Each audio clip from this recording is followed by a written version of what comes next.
Ya, puji Tuhan, Bapak Ibu Saudara yang dikasihi oleh Tuhan. Shalom. Shalom. Saya percaya pagi hari ini ada sukacita. Amin. Dan hari ini kita akan jalani hari yang baru. Ada beberapa baru yang kita akan lewati hari ini. Masalah, mungkin ada tantangan yang kita akan hadapi. Dan saya percaya setiap kita yang hadir pada pagi hari ini dengan satu tujuan. Hari ini kita menangi peperangan hidup. Amin. Tujuan kita hari ini, kita libatkan Tuhan dalam hidup adalah untuk kita menang dalam menjalani hari hidup kita hari ini. Oleh karena itu kita mau baca satu ayat dari Tawarikh pasal 14 ini buat kita untuk hari ini. Kita mau belajar bersama-sama dari ayat ini. Kita mau baca ayat ini bersama-sama, ayatnya yang ke-17. 1 Tawarikh pasal 14 ayat 17. Kita akan baca ayat ini bersama-sama. Saya hitung 1, 3 mulai. 1, 2, 3. Lalu termasuklah nama Daud di segala negeri, dan Tuhan mendatangkan rasa takut kepadanya atas segala bangsa. Ya, puji Tuhan, Bapak Ibu Saudara. Pasal yang kita baca hari ini menceritakan bagaimana Daud menghadapi peperangan. Dan kita lihat bagian ini tertulis bahwa nama Daud itu mulai termasyhur ketika dia menang menghadapi setiap peperangan yang ada. Ketika dia menang menghadapi pergumulan hidup, dan di sini tercatat orang-orang Filistin mulai menyerang Daud. Dan peperangan itu terus datang ketika Daud menjadi seorang yang dikenal menjadi seorang raja.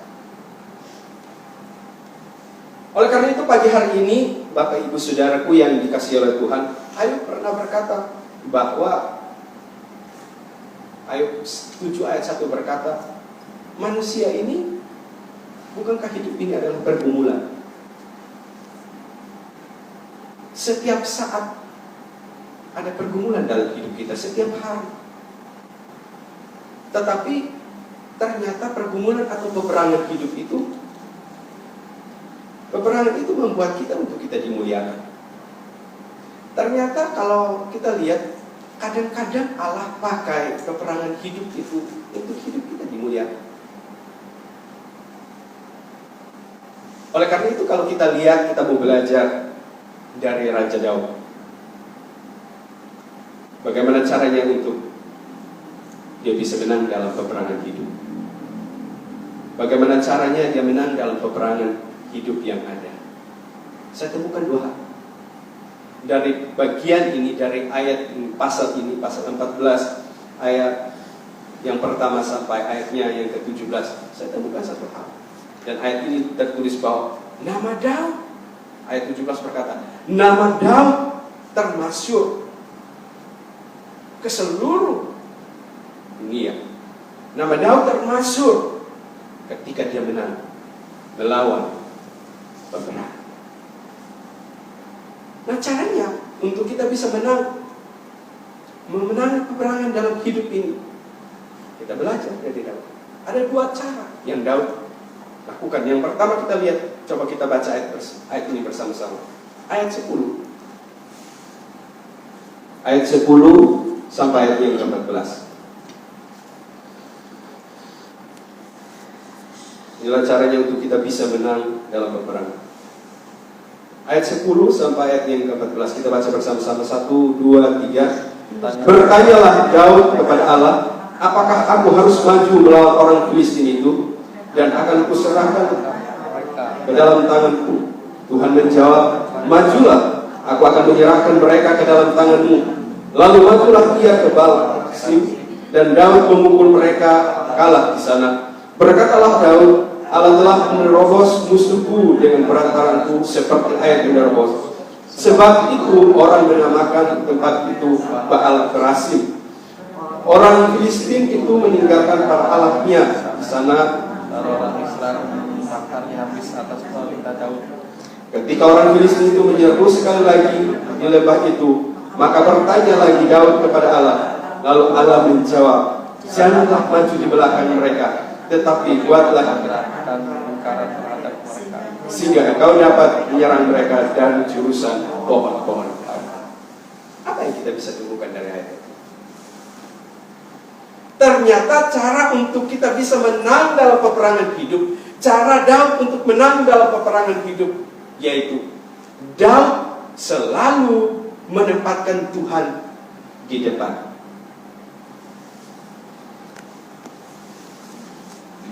Makanya ketika dia menghadapi orang Filistin, dia tidak lagi cuek, dia tidak lagi berpikir yang lain, tetapi dia bertanya sama Tuhan.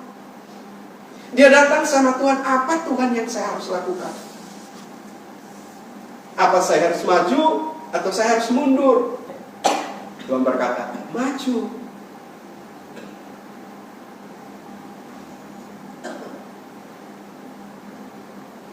Ini yang harus kita lakukan hari ini dan seterusnya. Untuk kita bisa memenangi peperangan dalam hidup kita, masalah apapun, dalam usahamu, dalam kerjaanmu, dalam rumah tanggamu, dalam ekonominya kita, apapun yang kita hadapi adalah peperangan hidup kita hari ini. Tapi untuk kita bisa menang itu, ada firman Tuhan yang ingatkan buat kita hari ini. Tempatkan Tuhan di tempat yang benar, yang tepat.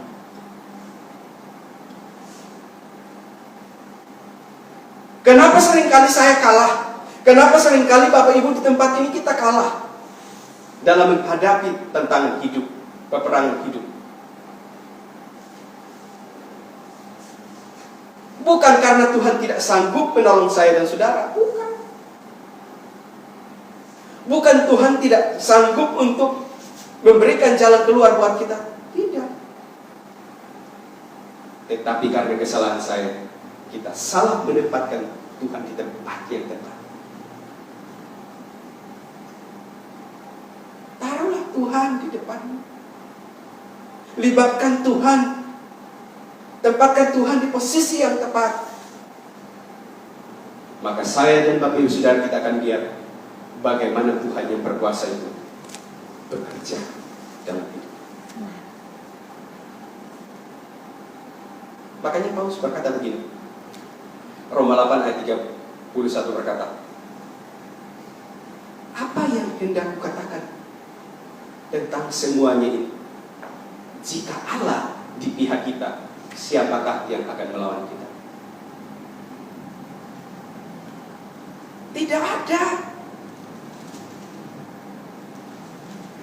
Kalau kita tempatkan Tuhan di tempat yang tepat, posisi yang tepat, maka tidak ada satu masalah pun yang bisa menang dalam hidup kita. Tetapi yang kita akan lakukan adalah apa?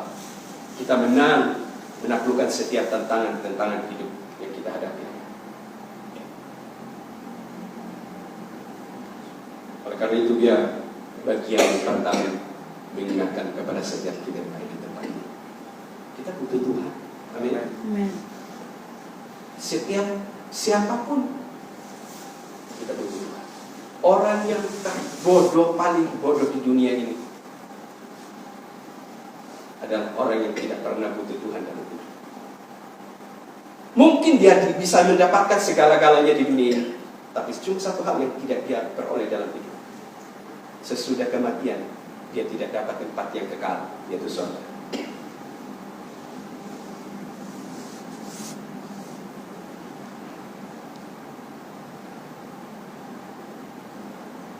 Suatu waktu saya hadapi tantangan yang berat. Ya mungkin buat saya berat, tapi mungkin buat Bapak Ibu ya biasa, karena pergumulan yang kita hadapi itu berbeda-beda Bapak Ibu Saudara. Jadi mungkin menurut saya itu sangat berat buat saya, tapi mungkin biasa. Tapi buat saya itu berat. Saya diperhadapkan dengan sebuah pilihan. Jadi istilahnya kayak wah sini lama kama seperti itu. Kalau gini ini salah, begini salah. Dan saat itu saya hadapi sebuah tantangan di jemaat, maksudnya di pelayanan. Saat itu saya diperhadapkan tantangan ini. Bagi saya itu berat. Saya mau pilih, padahal saya ngerasa sih tidak salah, istilahnya saya tidak. Jadi jemaat bilang ke saya begini, kamu, ayo kita harus bertemu dengan orang ini supaya selesaiin masalah kita. Padahal kan gak ada masalah Bapak Ibu. Masalah, ya istilahnya itu kan masalah intern di pelayanan kami. Maksudnya, ya udah sama saya aja. Tapi dia libatkan orang ini ya, istilahnya orang ini orang yang bukan jemaat sana, dan dia orang yang ikut kayak organisasi di luar, maksud seperti itu. Tapi dia itu orangnya melayani Tuhan seperti itu. Dan saat itu saya keberatan, jujur. Saya bilang begini, kita kan ada majelis, istilahnya hamba-hamba Tuhan. Kita juga ada Bapak Gembala, kan saya bilang, ada, seharusnya kan kita ke Bapak Gembala. Waktu itu juga saya bilang, dan terus kalau ya udah terserah, tapi hari ini kita harus ketemu mereka ke rumah makan. Terus suruh saya harus ke situ. Saya pikir ini yang ini yang gembalanya siapa? Masa mereka suruh saya ke orang yang seharusnya gak pernah ibadah di tempat saya, istilahnya dia ngatur untuk tapi kalau waktu itu saya kalau nggak begini mereka masalahnya rumit Bapak. Ya itulah kayak apa yang terjadi. Saya bilang udah jangan minggu ini, karena saya ingat waktu itu kayaknya Bapak Gembala pergi dan percayakan pelayanan apa kayak gitu, saya lupa. Dan saya bilang sore ini saya tidak bisa, kayaknya kaum wanita waktu itu. Saya bilang saya tidak bisa karena ada. Terus pagi ini marah-marah ke saya. Jadi hamba Tuhan jangan begitu, pokoknya begitu. Istilahnya seperti itu. Mau orang, katanya saya dibelain hamba-hamba Tuhan majelis di sini, istilahnya siapa majelis yang bela juga bawa uji. Saya bilang orang nggak tahu apa-apa kok ngomong kayak gitu. Kalau saya ngomong masalah besar, saya diam aja Bapak Ibu. Hanya saya nggak kesana. Dan itu jadi masalah. Dan tinggalnya saya nggak ikut. Tapi saya tidak permasalahkan itu. Saya bilang iya nanti, jangan hari ini, besok atau minggu depan, kan ada Sabtu lagi.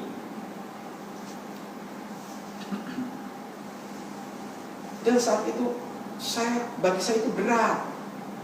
Bagi saya itu tantangan yang berat. Karena saya ditekan, istilahnya, begitu tertekannya luar biasa. Tapi satu hal yang Tuhan ingat membuat saya. Saat itu yang saya lakukan adalah, saya nggak mau kasih tahu Bapak, istilahnya Bapak majelis-majelis PDP di sini yang ya kalau bisa satu, atau saya mau ngomong ke Bapak Gembala, udah saya begini. Karena saya mungkin salah berpikir. Saya setiap kali saya berpikir gini, coba yang baik-baik baru ngomong ke Bapak Gembala. Masalah aja kita bawa ke Bapak Gembala. Nanti masalah baru ngomong ke saya. Saya bisa, istilahnya saya bilang, Tuhan tolong saya atas masalah. Apa yang terjadi? Saat itu saya merasa saya tertekan banget Bapak Ibu. Kadang saya ikut doa pagi tapi gak tertekan. Saya khotbah, tertekan banget. Waktu itu saya sampai firman Tuhan. Itu berapa tahun lalu. Apa yang terjadi? Tuhan ingatkan saya, berdoa.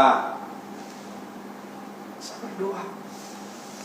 Saya berdoa, saya berpuasa, Tuhan jamah mereka, Tuhan tolong supaya jangan seperti itu. Cuma saya doa. Menjelang beberapa waktu Bapak Ibu, masalah itu selesai. Pergumulan saya itu selesai. Orang yang bersama mereka, ninggalin mereka. Gak seperti, kalau telepon saya ada, kalau telepon, ninggalin mereka. Dan udah, saya bilang gini, udah, kalau mau ketemu nanti, saya nggak sama siapa-siapa, saya datang sendiri sama keluarga, sama istri saya juga, kami akan datang. Dan apa yang terjadi, masalah itu akhirnya selesai. Ini pergumulan yang saya hadapi. Buat Bapak Ibu berbeda. Tapi satu hal, ketika kita melibatkan Tuhan di depan kita, ketika kita posisikan Tuhan itu di depan kita, apapun masalahmu pasti selesai. Amin. Karena kita, jika Allah di pihak kita, tidak ada satu kekuatan yang bisa menghadapi. Kita punya Tuhan yang besar. Amin. Kita punya Tuhan yang dahsyat.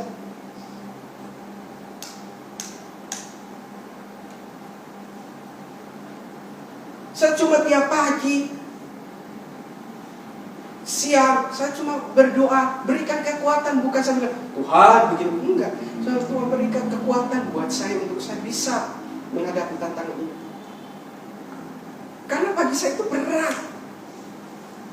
Mau nangis nggak bisa. Ini kan saya ngomong yang enak-enak aja kan. Tapi kan nggak tahu Bapak Ibu. Kan orang ngomong kan beda. Saya bilang, ya udah.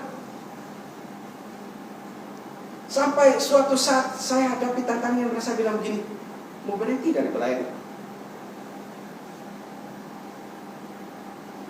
Saat itu Tuhan ingatin saya dan istri saya. Dia bilang begini, satu kata yang buat saya sampai saya kayak rasa merinding. Bilang begini, apa yang kau bangun selama bertahun-tahun, kau melayani sungguh-sungguh, tapi dengan kata hari ini kau hapus semua yang kau sudah bangun. Baru saya sadar, saya bangun sesuatu tiap pagi, saya melayani dengan sungguh, tapi dengan perkataan saya hapus semua. Saya harus bangun ibadah.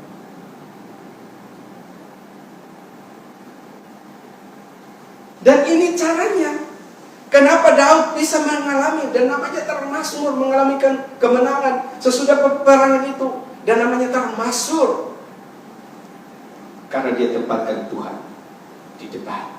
Artinya dalam peperangan itu dia tempatkan Tuhan di tempat yang tepat.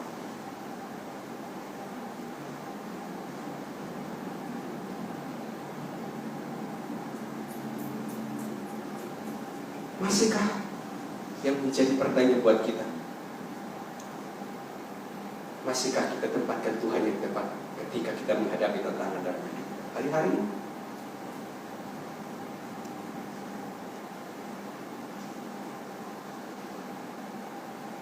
Atau seringkali kita berkata dalam hidup kita, seringkali kita berkata bahwa ada ini, begini.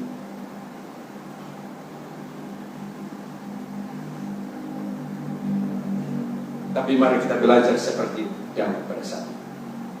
Ketika dia menghadapi orang Filistin, saat itu saya percaya Daud juga punya pasukan yang banyak. Dia seorang raja.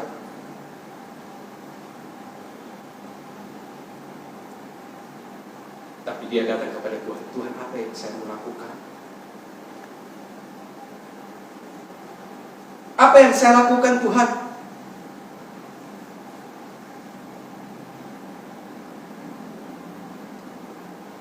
Dan Tuhan berkata, maju. Dari masalah itu membuat Daud namanya termasuk. Ternyata masalah yang kita hadapi hari-hari ini, masalah yang saudara hadapi, saya hadapi dalam hidup ini, Tuhan izinkan supaya suatu ketika kita mengalami kemuliaan demi kemuliaan, kemuliaan demi kemuliaan. Amin.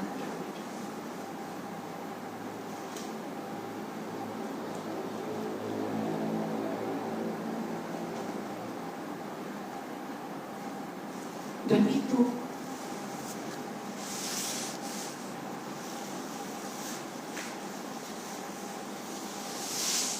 luar biasa. Itu juga saya alami dalam hidup. Yang tadi saya katakan bahwa saat itu tantangan saya merasa tertekan, bukan cuma itu. Saat itu saya masih kontrakan di depan rumah saya yang sekarang. Itu kan tertekan, mau pikir kontrakan, mau pikir ini.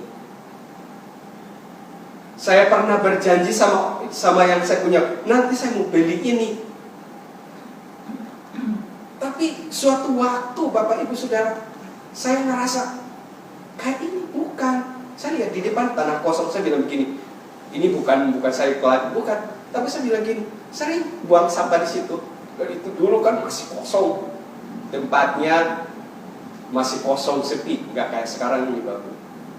Saya bilang gini, suatu saat saya bilang gini, ini tempat Tuhan sedia buat kita mau tinggal. Saya bilang gini, masa ini aja belum bayar kok ngomong ke depan. Saya bilang, ini tempat nanti suatu saat buat kita. Dan sesudah itu nggak jadi masalah lagi, masalah bertubi-tubi. Bapak Ibu, saat itu saya alami istilahnya peperangan hidup luar biasa. Tapi pada akhirnya Tuhan muliakan saya. Amin. Tempat yang saya biasa buang sampah, jadi.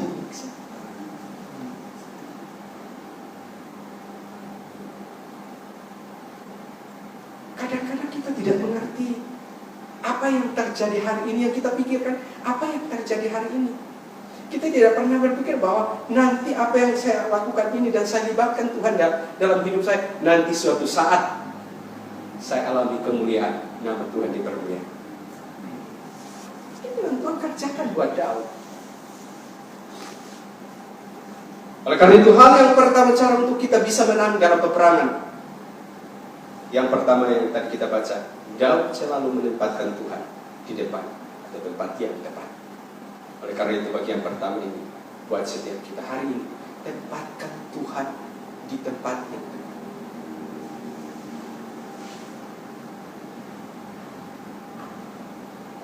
Apapun, sekecil apapun, coba tanya Tuhan.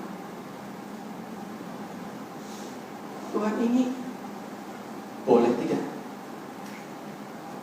Tuhan ini bisa tidak? Ini kehendak Tuhan buat saya atau tidak?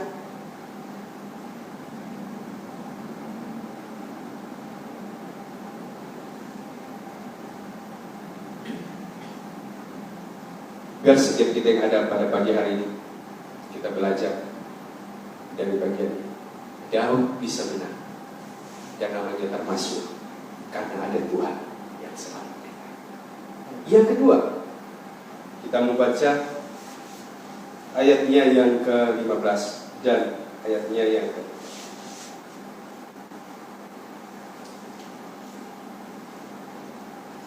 yang kedua, ayat 15 sampai ayat yang ke-16 kita baca bersama-sama. 1, 2, 3. Dan bila engkau mendengar bunyi derap langkah di puncak pohon-pohon kertau itu, maka haruslah engkau keluar bertempur, sebab Allah telah keluar berperang di depanmu untuk memukul kalah tentara orang Filistin. Dan Daud berbuat seperti yang diperintahkan Allah kepadanya, maka mereka memukul kalah tentara orang Filistin, mulai dari Gibeon sampai Gesur. Hal yang kedua sangat sederhana buat kita. Hal yang kedua yang saya bisa belajar, yang kita bisa belajar dari sini, Daud bukan cuma menempatkan Tuhan di depan, tetapi kunci yang kedua untuk kita bisa menang dalam peperangan hidup seperti Daud. Yang kedua yang kita bisa lihat di sini adalah ketaatan. Daud taat. Saat itu kan Tuhan suruh Bapak Ibu Saudara, nanti kalau dengar ada suara derap-derap langkah berbunyi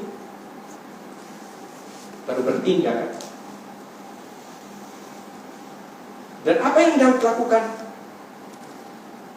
Daud lakukan seperti apa yang Tuhan perintahkan. Daud tunggu. Daud, Alkitab berkata, Daud lakukan seperti apa yang Tuhan katakan. Dan apa yang terjadi? Akhirnya dia menang menghadapi musuh.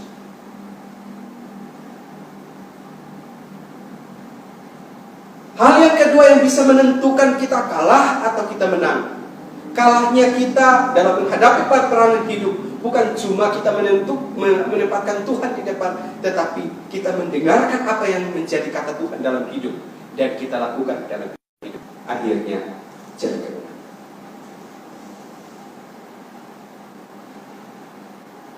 Katanya sederhana, taat. Tapi bukankah kata ini membuat kita susah untuk kita lakukan? Ini tidak mudah untuk kita lakukan. Kalau hari ini, coba kalau Tuhan bilang, ayo berdoa. Kadang-kadang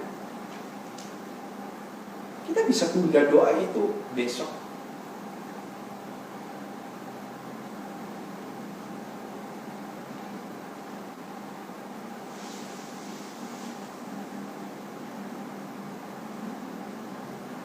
Kita bisa tunda waktu itu besok lagi. Saya beberapa kali Bapak Ibu, dan saya langgar, maaf. Tuhan suruh saya begini, berpuasa. Saat itu saya bilang ini kan pandemi Tuhan.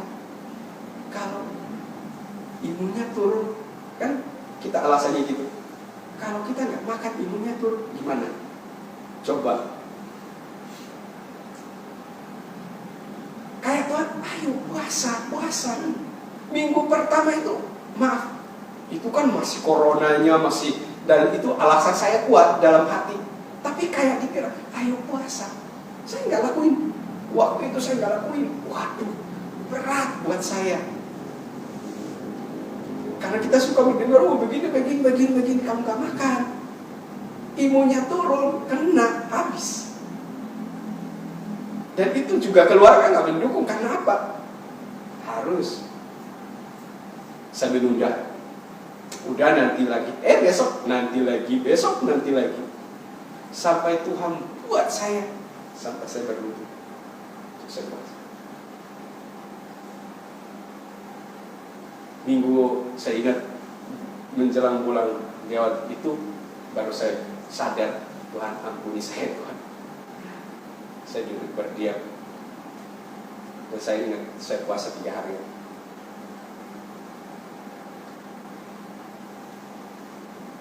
Bukan berarti kita hebat, bukan.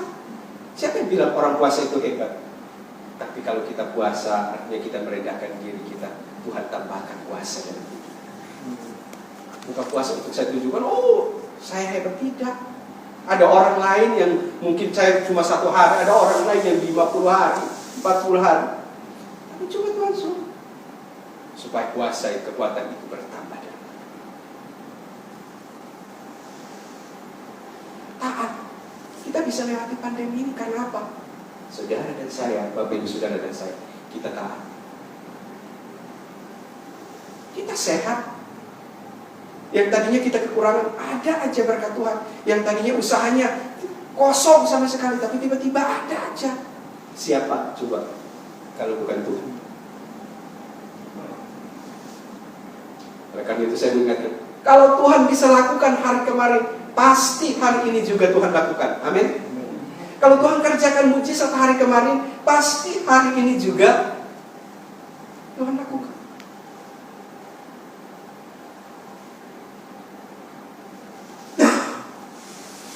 Asal satu hal, taat sama Tuhan.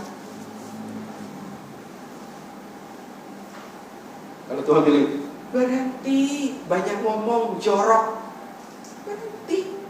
Berhenti merokok. Berhenti.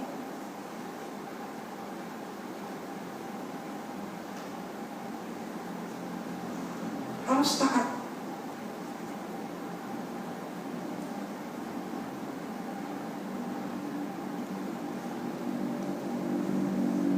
Inilah yang kita bisa belajar pada pagi hari.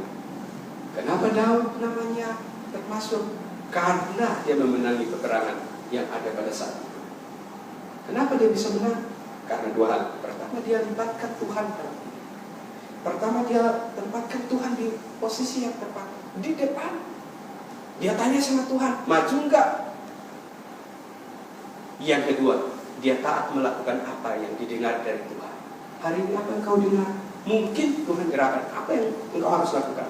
Taat lakukan itu. Maka kemenangan demi kemenangan akan terjadi dalam hidup kita. Puji Tuhan. Tuhan memberkati Bapak Ibu Saudara. Kami